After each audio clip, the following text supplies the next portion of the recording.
இன்னும் 2 முஸ்லிம் அல்லாத சகோதரர்கள் இருக்கிறார்கள். அவர்கள் 2 சின்ன கேள்விகள் கேட்க விரும்புகிறார்கள். அனுமதிக்க வேண்டும். இன்ஷா அல்லாஹ், கேட்கட்டும். சுருக்கமாக கேளுங்கள் சகோதரரே. சரி. என் பெயர் மேரியன் குரே. என்னுடைய கேள்வி என்னவென்றால், அதாவது முஸ்லிம்கள் உண்மையிலேயே திருக்குரான் படி நடப்பவர்களானால், மெய்யாகவே இஸ்லாத்தை தழுவி வருபவர்களுக்கு பூர்வீக முஸ்லிம்கள் தங்களது பையனையோ பெண்ணையோ திருமணம் முடித்து வைப்பதில்லையே ஏன்?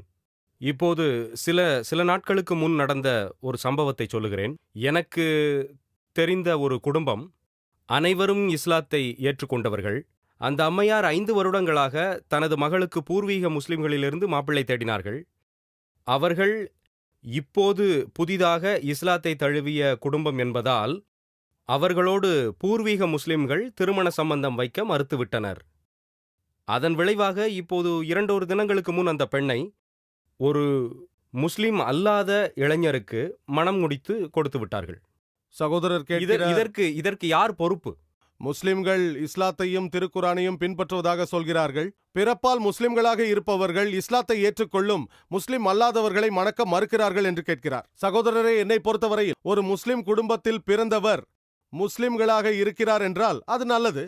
ஆனால் முஸ்லிம் அல்லாத குடும்பத்தில் பிறந்து இந்த மார்க்கத்தை ஏற்றுக்கொள்பவர்கள் சத்தியத்திற்கு மிகவும் நெருக்கமானவர்கள். அதுதான் உண்மை. ஏனென்றால் அவர்கள் மார்க்கத்தை தேர்ந்தெடுக்கிறார்கள். என்னை பொறுத்தவரையில் இவர்களுக்கு மரியாதையும் அன்பையும் நாம் கொடுக்க வேண்டும். சில முஸ்லிம்கள் இதை செய்ய தவறுகிறார்கள் என்றால் அது அவர்கள் செய்யும் தவறு என்று நான் சொல்வேன். அவர்கள் இஸ்லாத்தை புரிந்து கொள்ளவில்லை. முஸ்லிம் அல்லாதவர்களை ஏற்க மறுக்கும் முஸ்லிம்களின் கருத்தை நான் ஏற்றுக்கொள்ள மறுக்கிறேன். ஹதீசுகளை பொறுத்தவரையில் முஸ்லிம் அல்லாத ஒருவர் இஸ்லாமிய மார்க்கத்தை ஏற்றுக்கொள்ளும் பொழுது அவனுடைய கடந்த கால பாவங்கள் அனைத்தும் மன்னிக்கப்படுகின்றது என்று நபி அவர்கள் சொல்லி இருக்கின்றார். 100% மன்னிக்கப்படுகின்றது. அன்று பிறந்த பாலகன் போல ஆகிவிடுகின்றான். ஏற்றுக்கொள்ளாதவர்களை நான் ஏற்க மறுக்கிறேன். எனக்கு தெரியும் சில முஸ்லிம் கலாச்சாரங்கள் உள்ளன, அவர்கள் அதை ஏற்க மறுக்கிறார்கள். ஆனால் அவர்கள் உண்மையான முஸ்லிம்களாக இருக்க முடியாது. ஒரு வாழ்க்கை துணையிடம் நாம் 4 விஷயங்களை எதிர்பார்க்கலாம் என்று நபி அவர்கள் சொல்லி இருக்கிறார்கள்.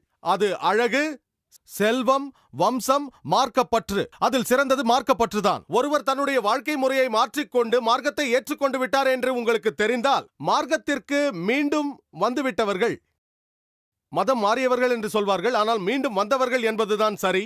அவர்கள் சத்தியத்திற்கு மிகவும் நெருக்கமானவர்கள். சிலர் அவர்களை ஏற்க மறுக்கிறார்கள் என்றால், உரிய மரியாதையை கொடுக்கவில்லை என்றால் அது தவறு.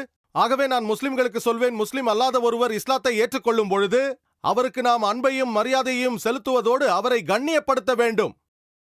ஆகவே இன்ஷா அல்லாஹ் சகோதரத்துவ அன்பை கொடுங்கள், அவர்கள் மீது அக்கறை செலுத்துங்கள். அப்பொழுதுதான் மார்க்கத்தை அவர்கள் நன்றாக பின்பற்ற முடியும். இதுவே உங்கள் கேள்விக்கு பதில் சகோதரரே. தேங்க்யூ. இதுதான் கடைசி கேள்வி. சுருக்கமாக கேளுங்கள். வணக்கம்.